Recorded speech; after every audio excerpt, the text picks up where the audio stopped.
सतगुरुदेव की जय। बंदी छोड़ कबीर परमेश्वर जी की जय। बंदी छोड़ गरीबदास जी महाराज जी की जय। स्वामी राम देवानंद जी गुरु महाराज जी की जय हो।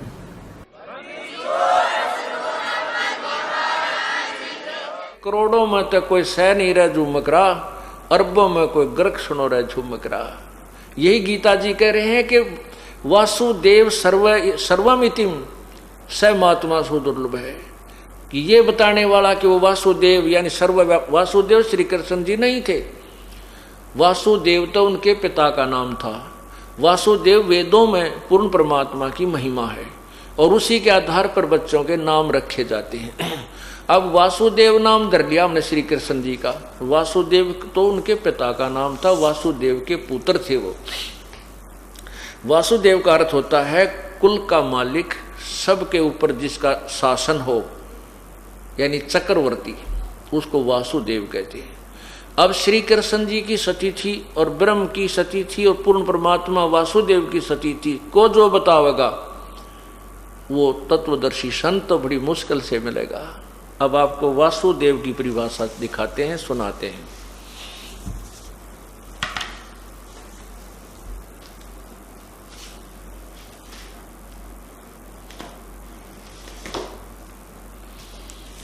ये देखिएगा एक ब्रह्मांड का चित्र। ये एक ब्रह्मांड है। पुण्यात्माओं, अब आप कोई बालक नहीं हो, सब शिक्षित हैं और इतने अच्छे इंटेलिजेंट अब इंसान हो चुका है कि ये कंप्यूटर जैसे ऐसे माइनर कितने सेंसिटिव इंस्ट्रूमेंट बना लिए। ये इसी तरह अध्ययन करने से, क्लास अटेंड करने से और ट्यूशन तक ला करके वो ज्ञान प्राप्त हुआ। इसीलिए आपने थोड़ा समय निकालना पड़ेगा इस तत्व ज्ञान को समझने के लिए। अब देखिएगा, ये एक ब्रह्मांड का चित्र, एक ब्रह्मांड का लघु चित्र। इसमें ये एक ब्रह्मांड है, इसको अंड कहो चाहे ब्रह्मांड कहो। ये अंडे जैसी इलिप्टिकल शेप है इस सारे ब्रह्मांड की। ये सारा एक ब्रह्मांड है। इसमें नीचे देखिएगा, ये एक विष्णु जी का लोक है, ये ब्रह्मा का लोक है, ये शिव जी का लोक है और ये स्वर्ग और नरक साथ साथ है। और ये पृथ्वी लोक है, ये पाताल लोक है। ये पृथ्वी लोक, ये पाताल लोक, इसमें भी जीव हैं, मनुष्य हैं और इसमें भी मनुष्य हैं और यहाँ पर भी ये देव भी मनुष्य ही हैं। और ये स्वर्ग में, इस स्वर्गलोक पे, इस पृथ्वी लोक पे और इस पाताल लोक पे, इन तीन लोकों में, इन तीन लोकों पर इस रजगुण ब्रह्मा, विष्णु और शिव, ये तीनों भगवान, ये इनकी राजधानियां हैं। यहाँ से बैठे इन तीन लोकों के ऊपर ये कंट्रोल करते हैं। बस इस ब्रह्मलोक में भी इनका आधिपत्य नहीं है। ये ब्रह्मलोक है, पीछे देखिए, ये ब्रह्मलोक है। ये जो ब्रह्मलोक है, इसके अंदर भी ब्रह्मा विष्णु महेश का कोई आधिपत्य नहीं। यहाँ पर ये स्वयं इनका पिता सदाशिव महाब्रह्मा, महाविष्णु और महाशिव रूप में रहता है और अपने साथ अपनी पत्नी दुर्गा को महालक्ष्मी, महापार्वती और महासावित्री रूप में रखता है। यहाँ इसने तमोगुण प्रधान अक्षेत्र, रजोगुण प्रधान अक्षेत्र और सतोगुण प्रधान अक्षेत्र बनाए हुए हैं। यहाँ रह करके इन तीनों पुत्रों की उत्पत्ति करता है। इनको यहाँ से उठा करके फिर यहाँ ला करके इस सागर में, ये जो पूरा समुद्र भरा पड़ा चारों तरफ, इस समुद्र में ला करके रख देता है यहाँ। और बहुत क्षेत्र, लंबा चौड़ा क्षेत्र है ये समुद्र का। फिर यहाँ से उठा करके इनको दुर्गा तीनों को होश में ला करके इन एक एक स्थान पर छोड़ देती है। इनका तीनों का ब्याह कर देती है। तो ये भगवान ब्रह्मा विष्णु महेश तो केवल एक ब्रह्मांड में, इस ब्रह्मांड में एक एक विभाग के और केवल तीन लोकों में रजगुण इस पृथ्वी लोक, पाताल लोक और स्वर्ग लोक पर प्रभु हैं, एक एक विभाग के मालिक हैं। पूरे ब्रह्मांड में भी ये मालिक के मालिक नहीं है, पूरे ब्रह्मांड में भी व्यापक नहीं है, पूरे ब्रह्मांड में भी ये वासुदेव नहीं है, अर्थात ये वासुदेव नहीं है। अब देखिएगा, एक ब्रह्मांड का चित्र आपने देखा, अब देखिएगा 21 ब्रह्मांड जो काल के हैं, ज्योति निरंजन के।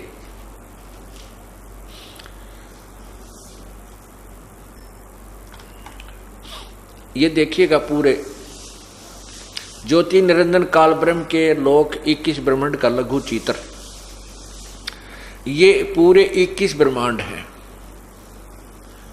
ये ज्योति निरंजन का ब्रह्म का अक्षेत्र है।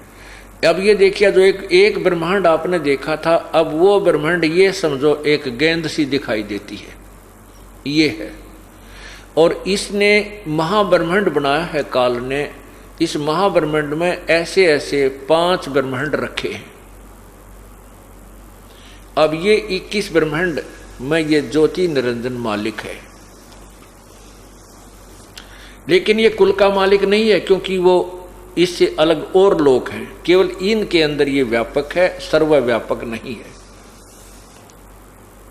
अब देखिएगा, ये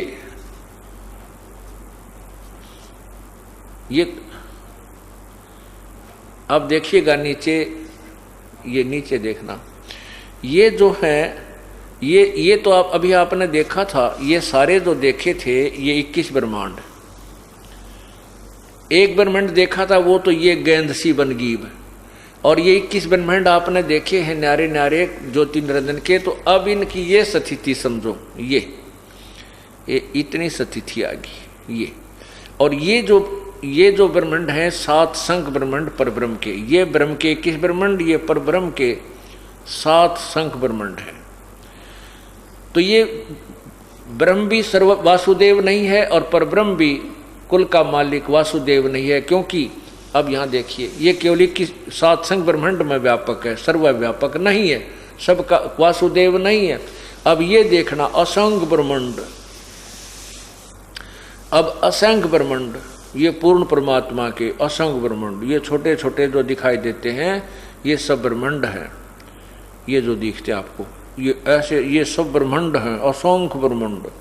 इनका मालिक, इन सब का मालिक सर्वव्यापक वासुदेव कबीर परमात्मा पूर्ण ब्रह्म है, सत्य पुरुष है। यहां देखना, पूरा देखो इसको एक बार। अब गीता जी में बताया है कि वासुदेव सर्वमितिम स महात्मा सुदुर्लभ। ये बताने वाला कि वासुदेव यानी सर्वव्यापक परमात्मा पूर्ण ब्रह्म ही सब कुछ है, वही सृष्टि रचनहार है, वही कुल का मालिक है। उसी की पूजा से जीव का मोक्ष होगा, अन्य उपासना से जीव का पूर्ण मोक्ष नहीं होगा। ये बताने वाला संत तो कहते हैं बड़ी सुदुर्लभ है, बड़ी मुश्किल से मिलेगा। बहुनाम जन्मानाम अंते ज्ञानवान माम परपदते।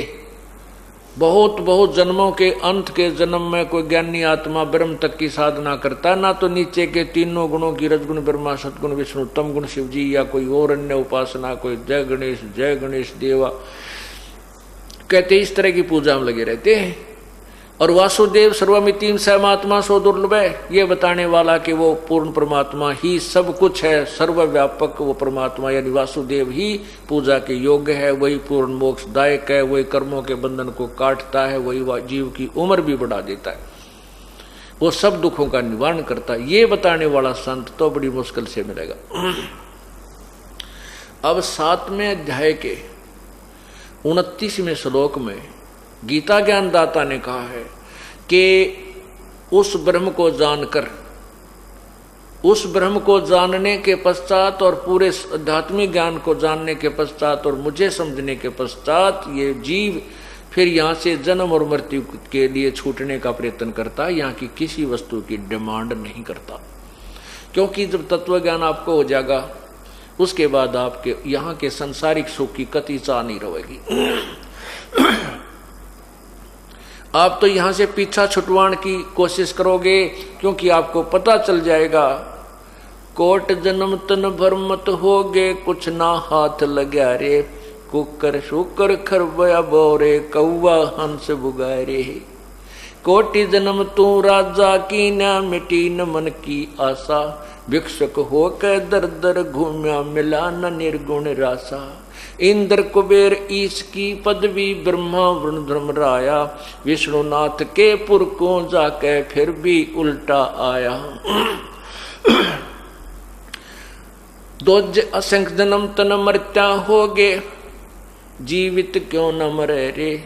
द्वादश मध्य महल मठ बोरे, बहोर न देह धरे रे।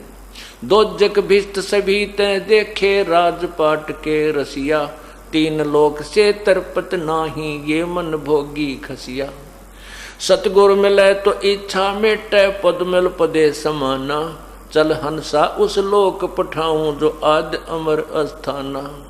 चार मुक्ति जहाँ चंपी करती, माया होरी दासी। दास गरीब अभय पद पर से, वो मिले राम अविनाशी। आपको ये ज्ञान हो जाएगा तत्व ज्ञान से कि यहाँ तो कुछ भी सौदा नहीं है, चाहे आज हम करोड़पति हो जाए, कल मृत्यु होगी तो गधापति बने पावाएंगे। तो यहाँ तो कुछ भी नहीं चाहिए, हमने यहाँ से तो पीछा छूटा भगवान, जन्म मृत्यु से हमारा पीछा छूटा है, किस प्रकार छूटा। तो फिर तो यही चाह जीव को रह जाएगी। ये गीता ज्ञानदाता स्पष्ट कर रहा, देखिएगा श्रीमद् भगवत गीता।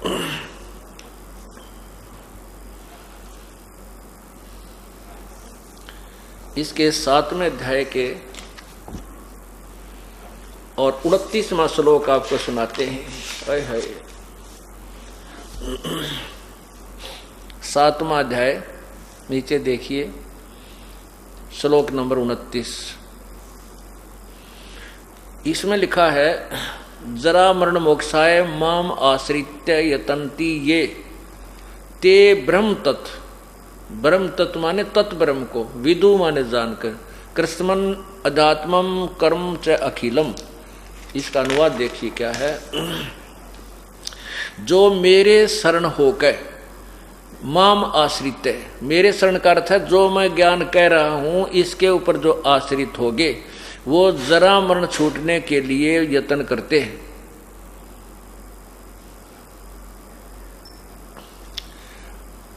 अब ये क्या कह रहा है गीता ज्ञानदाता कि जो मेरे शरण होकर मैं जो ज्ञान दे रहा हूं इस पर आश्रित जो हो गया, तत्वदर्शी संत ने ढूंढ लेगा और फिर उसके ज्ञान पर आश्रित उस समझ लेगा, तो जरा और मरण से छूटने के लिए यत्न करते हैं। वे व्यक्ति तत् ब्रह्म, तत् माने उस, ब्रह्म माने ब्रह्म को यानी परमात्मा को, और संपूर्ण अध्यात्म को तथा संपूर्ण कर्मों को जानते हैं। जो मेरे इस ज्ञान को समझ लेंगे और तत्वदर्शी संत की खोज कर लेगा, तो फिर वो यहाँ से जन्म और मृत्यु, वो संपूर्ण अध्यात्म को तथा संपूर्ण कर्मों को जान जाएगा। और फिर वो उस परमात्मा को, तत्ब्रह्म को, संपूर्ण अध्यात्म को तथा संपूर्ण कर्मों को जानते हैं। जो मेरे इस ज्ञान को आश्रित होकर के तत्वदर्शी संत के पास चले गए, उनको पूर्ण ज्ञान हो गया, फिर वो उस ब्रह्म को और संपूर्ण अध्यात्म को तथा संपूर्ण कर्मों को जानते हैं। ओए होए, कितना साफ लिखा है। देखिएगा, जो मेरे शरण होकर जरा और मरण से छूटने के लिए यत्न करते, इसका वास्तविक अर्थ ये है कि जो तत्वदर्शी संत के पास जाने के बाद उस ब्रह्म को जानते हैं, उस ब्रह्म को, तत्ब्रह्म माने उस परमात्मा को, संपूर्ण अध्यात्म को तथा संपूर्ण कर्णों को जानते हैं, वे जन्म और मरण से छूटने के लिए ही प्रयत्न करते हैं। इसका सीधा अर्थ यूं है, अनुवादकर्ताओं ने इसको उलट सुलट कर दिया, फिर भी बहुत कुछ मिलता जुलता है। अब इस तत्ब्रह्म के बारे में गीता ज्ञानदाता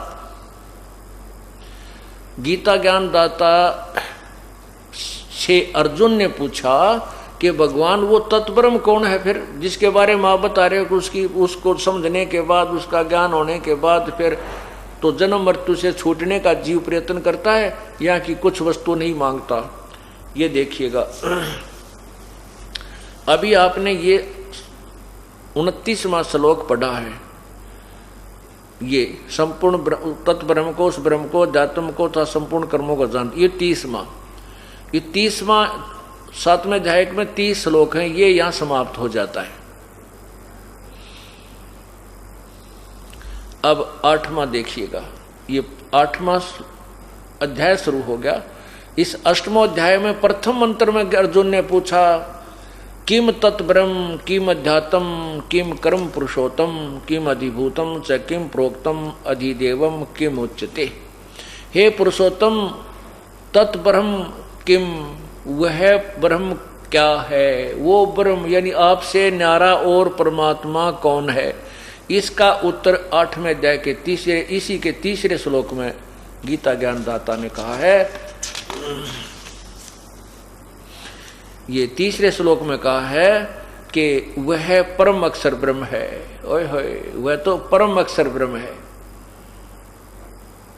इससे सिद्ध है कि गीता ज्ञानदाता से अन्य कोई और भगवान है। ब्रह्म का अर्थ भगवान होता है, प्रभु होता है। जैसे हम पूर्ण ब्रह्म कहते हैं, परम अक्षर ब्रह्म कहते हैं। परम अक्षर ब्रह्म का होता है जो वास्तव में अविनाशी, जो कभी नष्ट ना हो, वो भगवान। ये गीता ज्ञानदाता खुद कहता, मेरे तेरी तो मृत्यु होती है, इसलिए किसी अन्य परमात्मा पूर्ण ब्रह्म के बारे में, परम अक्षर ब्रह्म के विषय में जानकारी दी है।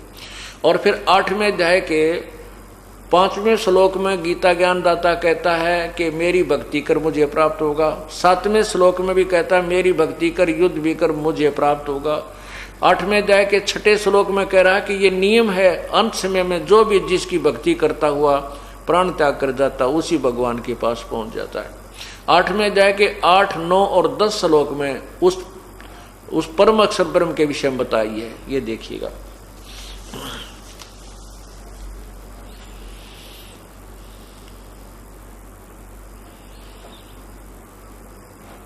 आठवें अध्याय का नीचे देखो, 5वां श्लोक है। जो पुरुष अंत काल में भी मुझको ही स्मरण करता हुआ शरीर को त्याग कर जाता है, वह साक्षात मेरे स्वरूप को प्राप्त हो जाता है, इसमें कोई संशय नहीं। अब 6ठे में क्या कहा है? 6ठे से पहले 7वां पढ़ना, फिर 6ठा समझ में आओगा। इस 7वें में क्या लिखा है कि हे, इसलिए हे अर्जुन, तू सब समय में मेरा स्मरण कर और युद्ध भी कर। इस प्रकार मुझ में अर्पण किए हुए मन बुद्धि युक्त होकर निसंदेह मुझको ही प्राप्त होगा। अब 6ठे में क्या कहा है कि ये 6ठा है, हे कुंती पुत्र अर्जुन, अंत काल में जिस जिस भी भाव को स्मरण करता हुआ शरीर का त्याग कर जाता है, उसको प्राप्त होता है, सदा उसी भाव से भावित रहता है। इसका ये तात्पर्य है कि अंत समय में जो जिसके अंदर आस्था रखता है, जिसकी पूजा करता है, स्मरण करता हुआ शरीर त्याग कर जाता है, उसी को प्राप्त होता है। अभी 7वें तक तो कह दिया अपने बारे में। 8वें में देखो, 8वें श्लोक में, 8वें अध्याय के 8वें श्लोक में लिखा है,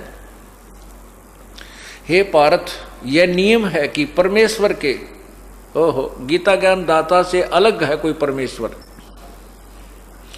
हे पार्थ, ये नियम है कि परमेश्वर के ध्यान अभ्यास रूप से योग से युक्त दूसरी ओर न जाने वाले चित्त से निरंतर चिंतन करता हुआ परम प्रकाश रूप जीव पुरुष को, अर्थात परमेश्वर को ही प्राप्त होता है। आगे देखो, 3 श्लोक लगातार लिखे हैं। जो पुरुष यानी जो व्यक्ति, ये कवियम शब्द है, ये कवियम का अर्थ है कबीर देव, कबीर प्रभु, लेकिन हम यहाँ इसको नहीं छेड़ते। अब यहाँ यही सोच के, जो पुरुष सर्वज्ञ अनादि सबके नियंता, सूक्ष्म से भी अति सूक्ष्म, सबके धारण पोषण करने वाले, धारण पोषण, ये इसी के 16वें 17वें श्लोक में आपका धारण पोषण शब्द काम आएगा, करने वाले अचिंत स्वरूप, सूर्य के सदृश नित चेतन प्रकाश रूप, यानी सूर्य जैसा चमकदार भगवान, अविद्या से अति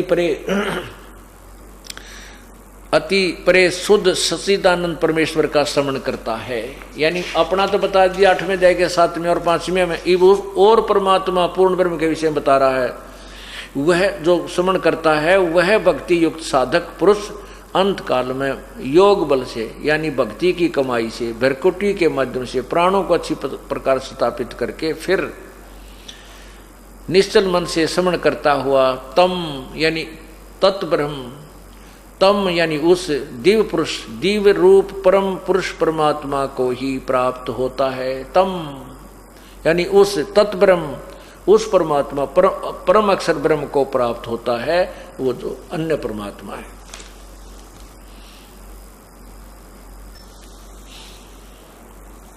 अब ये देखिएगा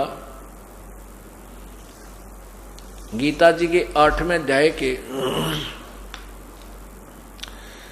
और 16वें श्लोक में लिखा है कि ब्रह्मलोक तक सभी लोक नाशवान हैं।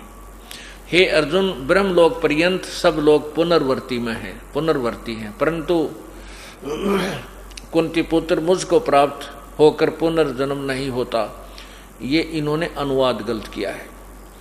यहाँ इसका अर्थ बनता है कि माम उपेतु, परंतु मेरे को प्राप्त होकर भी पुनर्जन्म होता है जो न विद्यते। विद्य का अर्थ होता है जानना, विद्य, विद्या शब्द से धातु से बना है, तो विद्य विद्यते माने जानना होता है।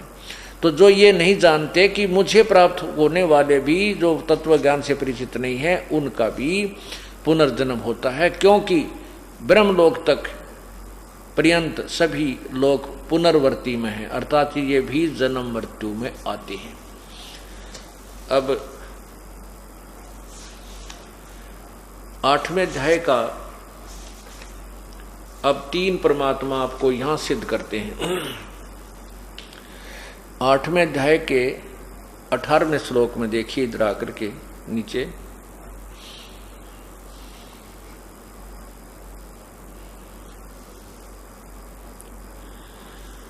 संपूर्ण चराचर भूतगण ये ब्रह्म के दिन के, या ब्रह्म नहीं, ये परब्रह्म होना चाहिए, क्योंकि ये बहुत लंबा विस्तृत ज्ञान है, समय आने पर बताएंगे। यहाँ पर है कि संपूर्ण चराचर भूतगण परब्रह्म के, इसमें ब्रह्म लिखा, ब्रह्म के दिन में प्रवेश काल में अव्यक्त से अर्थात ब्रह्म से के सूक्ष्म शरीर से उत्पन्न होते हैं। और ब्रह्मा की, ब्रह्मा लिखा ना, ब्रह्मा की रात, यहाँ ब्रह्मा लिखा इन्होंने, ब्रह्मा, ये ब्रह्मा नहीं है, क्योंकि 8वें अध्याय के 70वें श्लोक में ये देखिए, इसमें लिखा है संसर युग पर्यंत अह यत ब्रह्मणे विदु रात्रिम युग सहस्रांताम ते अहोरात्रि जना। यहाँ सहस्र युग पर्यंत लिखा है, ना कि सहस्र चतुर्युग पर्यंत। ओनली सहस्र युग लिखा है, ना कि सहस्र चतुर्युग, सहस्र युग पर्यंत लिखा। यहां देखना,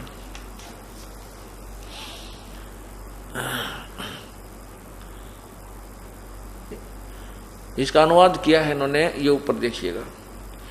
ब्राह्मण का अर्थ इन्होंने ब्रह्मा कर दिया है। ब्राह्मण का अर्थ होता है बड़ा भगवान, यानी परब्रह्म, ब्रह्म से नेक्स्ट जो प्रभु है। यहाँ लिखा है ब्राह्मण का अर्थ ब्रह्मा कर, ब्रह्मा का जो दिन है वह 1000 चतुर्युग, इन्होंने 1000 चतुर्युग कर दिया। नहीं, ये मूल संस्कृत बता रही है सहस्र युग पर्यंत, 1000 युग, नोट चतुर्युग। ये चतुर्युग नहीं है, यह केवल सहस्र युग है। परब्रह्म की जो व्याख्या है वो अलग से बनती है। इस थोड़ी सी तत्व ज्ञान को समझने के लिए हमने मोटा मोटा सा और कुछ बारीक सा भी समझना होगा। एक ब्रह्मा की मृत्यु, 7 ब्रह्मा की मृत्यु के बाद एक विष्णु की मृत्यु होती है, 7 विष्णु की मृत्यु के उपरांत एक शिव की मृत्यु होती है। ब्रह्मा जी की मृत्यु कैसे होती है, कितना समय है कि 1000 चतुर्युग का तो ब्रह्मा का दिन है, इतनी ही रात्रि, और 30 दिन रात का 1 महीना, 12 महीनों का 1 वर्ष, और 100 वर्ष की ब्रह्मा जी की आयु। एक चतुर्युग में कितने युग होते हैं? सतयुग, त्रेता, द्वापर और कलयुग, 4 युग, और इनके कुल मिलाकर के 43,20,000 वर्ष होते हैं। अब देखिए, एक चतुर्युग में 43,20,000 वर्ष, और फिर ऐसे ऐसे 1000 चतुर्युग की का दिन, इतनी रात, और फिर 30 दिन का महीना, 12 वर्ष का एक वर्ष, 100 वर्ष की ब्रह्मा की आयु। ये चतुर्युग है। ब्रह्मा जी की जो काउंटिंग है आयु की, वो चतुर्युग से है। और परब्रह्म की काउंटिंग जो आयु की जो गिनती है, वो केवल ब्रह्म युग से है, 1000 युग से है। कैसे है कि फिर कहते हैं 70,000 जब ये शिव मर लेंगे। कौन से शिव? ये काल के पुत्र। 7 ब्रह्मा की मृत्यु के बाद एक विष्णु की मृत्यु, 7 विष्णु की मृत्यु के बाद एक शिव की मृत्यु। ऐसे फिर ये 70,000 जब शिव मर लेंगे, तब ये ब्रह्मलोक में रहने वाला काल मरेगा।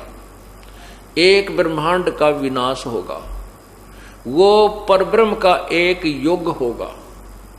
पुण्यात्मा, ये है वो ज्ञान जो इस समय की स्थिति को जानता है, वो तत्वदर्शी संत। ये भी गीता जी के अध्याय नंबर 8 के मंत्र 19 में आपको बताएंगे।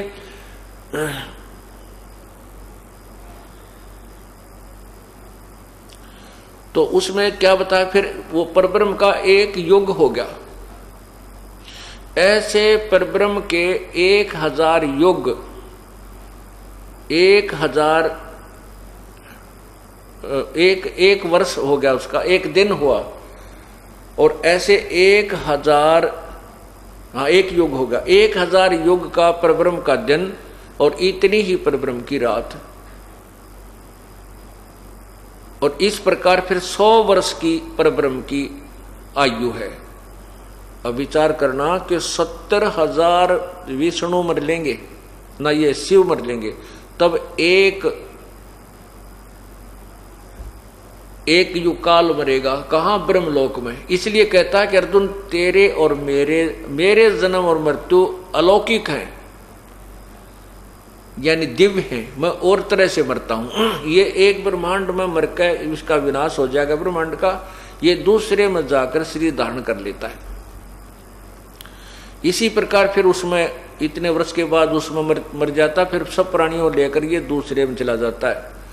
ऐसे 1000 युग जब परब्रह्म के हो जाएंगे, तब इसके पूरे किस ब्रह्मांडों का विनाश हो जाएगा। वो एक रात्रि होएगी, एक रात्रि यानी इतने वर्षों तक परब्रह्म की रात्रि में ये सभी जीव वहां पड़े रहेंगे, कोई सृष्टि नहीं होगी। 1000 युग, परब्रह्म के 1000 युग के बाद फिर सृष्टि शुरू होगी। ऐसे परब्रह्म की मृत्यु होगी, क्योंकि फिर 1000 युग का एक दिन, इतनी रात्रि, 30 दिन का, उस 30 दिन का फिर परब्रह्म की जन्म, एक महीना, 12 महीने का वर्ष, और 100 वर्ष की आयु। परब्रह्म भी मरेगा, लेकिन पूर्ण परमात्मा की कोई आयु नहीं है, वो पूर्ण ब्रह्म है। तो यहां पर ब्रह्मण यानी परब्रह्म का एक दिन में, परब्रह्म के दिन में तो वो 1000 युग की रात्रि में, दिन में तो प्रगट होते हैं, और 1000 रात्रि युग तक वो लीन रहते हैं। अब यहां पर देखना 3 भगवान। एक तो काल स्वयं अपने आप को अव्यक्त कहता है, 7वें अध्याय के 24वें श्लोक में भगवान गीता जी में सिद्ध हो रहे हैं। देखिए पवित्र गीता जी, इसमें 7वें अध्याय में गीता ज्ञानदाता कह रहा है,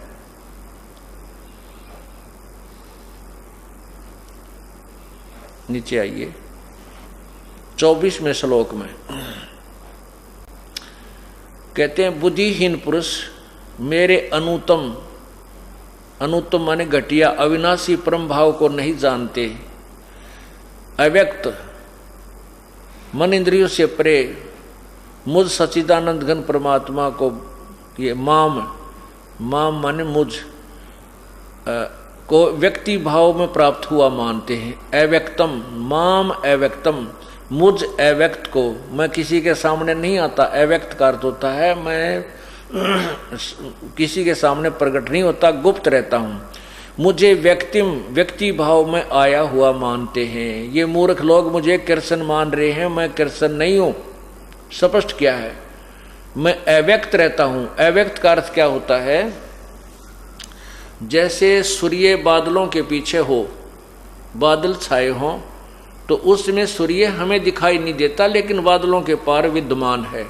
वो अव्यक्त है, वो प्रगट नहीं है, वो व्यक्त नहीं है, वो हमारे सामने दृश्यमान नहीं है। अदृश्य को अव्यक्त कहते हैं। तो ये कहते हैं कि यो काल कहता है कि मैं भी अव्यक्त हूँ, और मुझ अव्यक्त को ये व्यक्ति मान आया हुआ मानेंगे। ये कृष्ण सोच रहे होंगे मैं कृष्ण नहीं हूँ, क्योंकि वो तो बोल कृष्ण में रहा था। अब 8वें अध्याय के अंदर अभी जो आपको बता रहे 18वें श्लोक में यही प्रमाण दे रहे हैं कि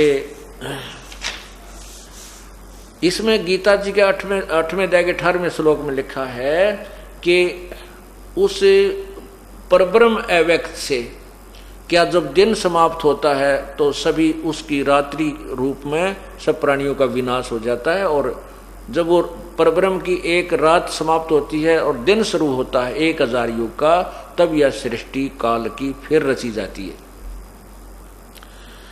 उस अव्यक्त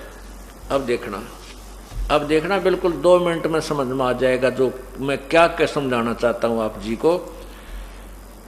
8वां अध्याय 18वें पाओ इधर, यहां संपूर्ण चराचर भूतगण व्यक्त है। चराचर भूतगण ब्रह्मा के दिन प्रवेश काल में नहीं, ये परब्रह्म के प्रवेश के दिन काल में अव्यक्त से अर्थात परब्रह्म के सूक्ष्म शरीर से, उस अव्यक्तात्मा ने उस अव्यक्त से, अव्यक्तात्मा ने परब्रह्म रूपी अव्यक्त से उत्पन्न होते हैं। और परब्रह्म की रात्रि के प्रवेश काल में उस अव्यक्त नामक, यहाँ परब्रह्म मानना पड़ेगा हमने, कि सूक्ष्म शरीर में ही लीन हो जाते हैं। आगे देखिए, हे पार्थ 19वां श्लोक, वही यह भूत समुदाय उत्पन्न होकर संस्कारवर्त के वश, प्रकृति के वश हुआ, रात्रि के प्रवेश काल में लीन होता है और दिन के प्रवेश काल में उत्पन्न हो जाता है। आगे देखना, ये 20 में क्या कहा है, परंतु उस अव्यक्त से परे जो दूसरा अव्यक्त है, दूसरा विलक्षण जो सनातन अव्यक्त भाव है, उस परम दिव्य पुरुष, वह परम दिव्य पुरुष सब भूतों के नष्ट होने पर भी नष्ट नहीं होता। क्या कहा है कि एक तो गीता ज्ञान दाता ब्रह्म ने, एक तो गीता ज्ञान दाता ब्रह्म ने 7वें अध्याय के 24वें श्लोक में बताया कि मैं भी अव्यक्त हूँ, और मुझ अव्यक्त को ये व्यक्ति मैं व्यक्ति रूप में कृष्ण मान रहे, मैं कृष्ण नहीं हूँ, मैं अव्यक्त रहता हूँ। फिर 8वें अध्याय के 18वें श्लोक में बताया कि सभी प्राणी उस परब्रह्म रूपी अव्यक्त के दिन काल में तब प्रकट हो जाते हैं, रात्रि काल में जो 1000 युग का होता है उसमें वो लीन रहते हैं। फिर कहते हैं 18वें अध्याय के 20वें श्लोक में लिखा है कि परंतु उस अव्यक्त, इस परब्रह्म से भी एक और अव्यक्त जो अविनाशी अव्यक्त भाव है, वो परम पुरुष परमात्मा तो सभी प्राणियों के नष्ट होने पर भी कभी नष्ट नहीं होता। देखो 8वें अध्याय का, अध्याय 8 का ये 20 श्लोक देखो, परंतु उस अव्यक्त से भी जो परे, यानी परब्रह्म से भी जो दूसरा अव्यक्त भाव पूर्ण परमात्मा है, जो सनातन यानी सदा रहने वाला अव्यक्त भाव है, वह परम दिव्य पुरुष सब भूतों के नष्ट होने पर भी नष्ट नहीं होता। अब 20-21 में देखो,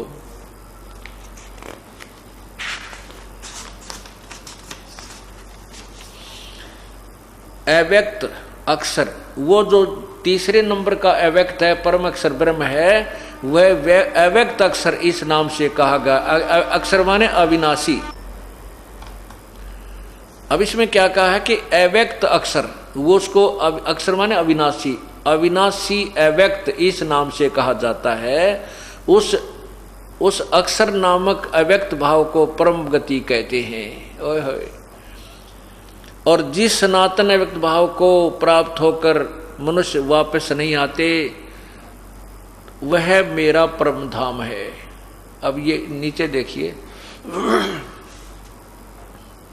हे परमात्मा, हे पार्थ, जिस परमात्मा के अंतर्गत, ओए होए, गीता ज्ञान दाता कहता है किसी और पूर्ण परमात्मा के विषय में, हे पार्थ, जिस परमात्मा के अंतर्गत सर्वभूत यानी प्राणी हैं, जिस सच्चिदानंद घन परमात्मा से यह संसार, यह समस्त जग परिपूर्ण है, वह सनातन अव्यक्त परम पुरुष तो अनन्य भक्ति से प्राप्त करने योग्य है। अब देखना, इसमें आपने 8वें अध्याय के 21वें श्लोक में एक शब्द पढ़ा है कि वो मेरा परम धाम है।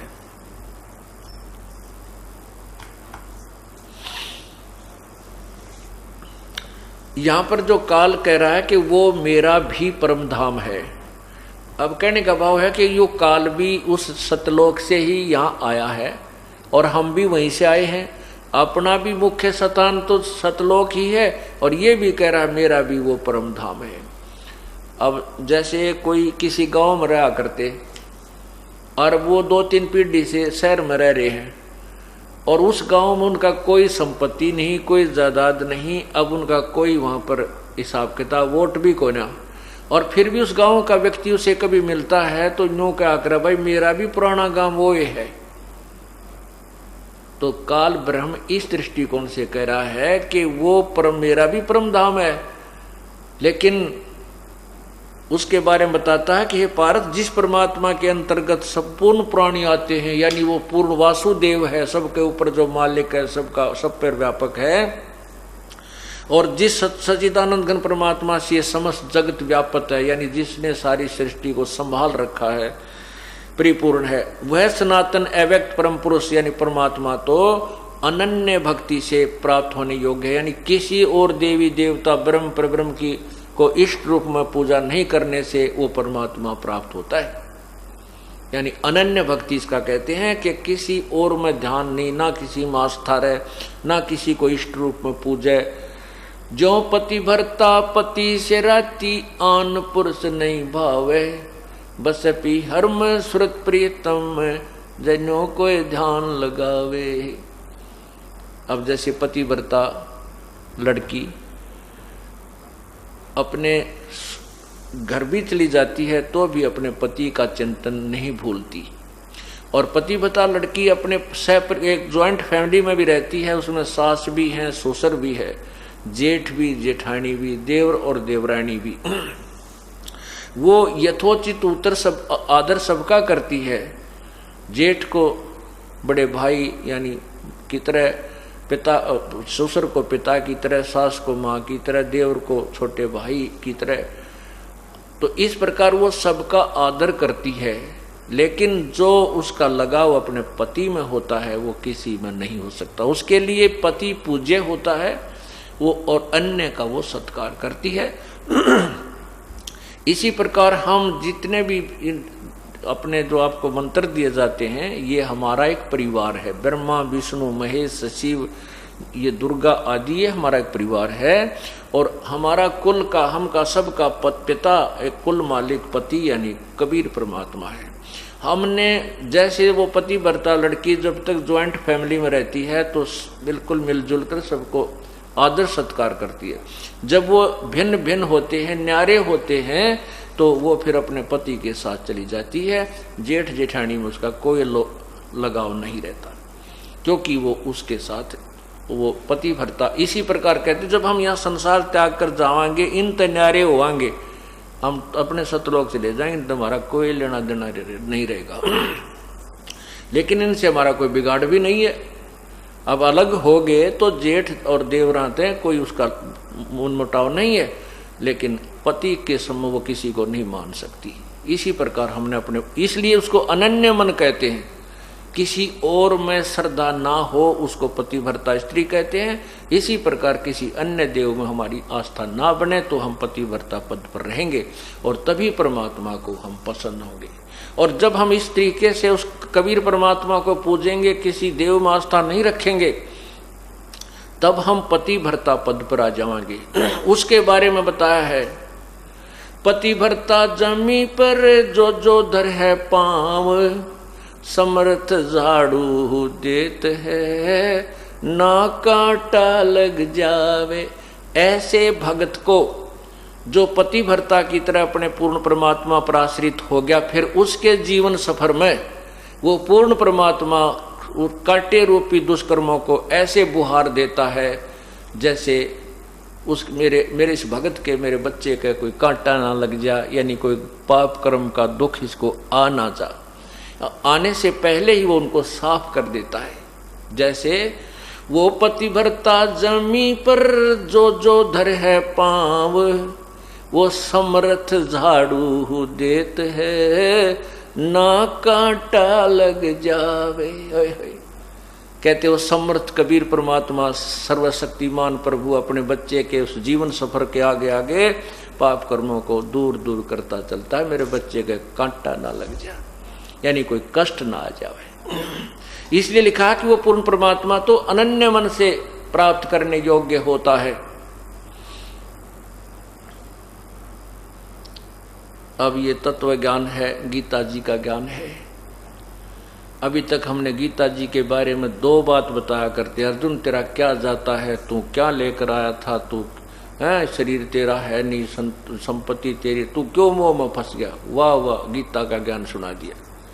गीता जी का ज्ञान तो ये है जो आपके समक्ष आ रहा है, उसको गीता जी का सार कहा करते, 4 लाइनों को गीता जी का सार समझने में तो जोटा लगेगा पूरा, यानी पूरा समय लगेगा, और ये समझवाने के बाद फिर आपको सब ज्ञान फीका लगेगा। इसको तत्व ज्ञान कहते हैं। और ज्ञान सब ज्ञानड़ी, ये कबीर ज्ञान सो ज्ञान, जैसे गोला तोब का भाई, करता चले मैदान। अब ये तोब का गोला है कबीर परमात्मा का तत्व ज्ञान। अब देखना ये पूरे विश्व में छावेगा, और एक बार फिर देख लेना इस कलयुग के अंदर सतयुग जैसा एक माहौल बन जाएगा। क्योंकि हम जो धन इकट्ठा करना चाहते हैं, सेठ बनना, साहूकार बनना चाहते हैं, दूसरे न लूट कर, रिश्वत करके, 2 के 20 बना कर, डाके मार कर, कभी नहीं बन सकते। दूना पाप कमाते हैं, और जो किस्मत में लिखा उससे ज़्यादा प्राप्त नहीं कर सकते। यदि मान लीजिए आपने किसी ने चोरी चप्पा करके 2 के 20 बना कर 2-4 लाख इकट्ठे भी कर लिए, 1-2 लाख रुपया कमा लिया, कोई बालक बीमार हो जाएगा बच्चा, वो 4 लाख लग जाएंगे, और वो बच्चा भी मर जाए, आगे बराबर है। अब ये कबीर परमात्मा आपको वो धन देगा जो आपकी किस्मत में भी नहीं है। आपके ऊपर आपके कोई भयंकर बीमारी है, लाखों रुपये लगने हैं, परमात्मा आपको वैसे ही ठीक कर देगा। आपको वो बच गए पैसे, और वो पाप कमा के तब पाप तो कमा सकते थे लेकिन पैसा नहीं कमा सकते थे। सत साही।